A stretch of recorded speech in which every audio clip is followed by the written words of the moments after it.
બનાસકાંઠાના વડગામ તાલુકાના ભૂખલા ગામ ખાતે બનાસ ડેરી અને સુઝુકી તરફથી તૈયાર કરાયેલા બનાસ સુઝુકી બાયો સીએનજી પ્લાન્ટનું આજે લોકાર્પણ કરાયું।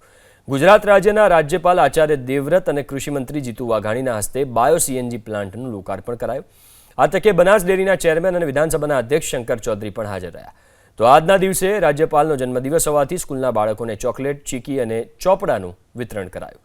આ તકે બનાસ ડેરીના ચેરમેન શંકર ચૌધરીએ કહ્યું કે આ પ્લાન્ટમાં 1 લાખ કિલો ગોબર ખેડૂતો પાસેથી ખરીદવામાં આવશે। આનાથી પ્રતિદિન 1 લાખની આવક ખેડૂતને મળશે તેવો અંદાજ છે। જમીનને ઝેર મુક્ત કરવાનું આ સૌથી મોટું કામ છે। બાયો સીએનજી પ્લાન્ટમાં છાણમાંથી ગેસ તૈયાર થશે, તેનાથી વાહનો ચાલશે। ગુજરાત અને બનાસના ખેડૂતોએ નવી ક્રાંતિ કરી છે। દૂધ સિવાય ગૌમાતાના ગોબર અને ગૌમૂત્રમાંથી પણ ખેડૂતો, પશુપાલકો વધુ આવક રળશે।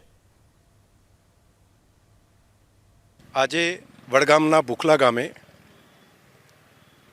રોજનું 1 લાખ કિલો 100 મેટ્રિક ટન જેટલું ગોબર ખેડૂતો પાસેથી ખરીદીને પ્રતિદિનના 1 લાખની આવક ખેડૂતોને ગોબરની મળે 1 લાખ કિલોમાંથી તેવો એક આ પ્લાન્ટ કર્યો છે। વેલ્યુ એડિશન કરીને તેમાંથી ખાદ, પ્રોમ, લિક્વિડ ખાતર ધરતીને ફળદ્રુપ કરવા માટે, ઝેરમુક્ત કરવા માટેનું ખૂબ મોટું અભિયાન છે।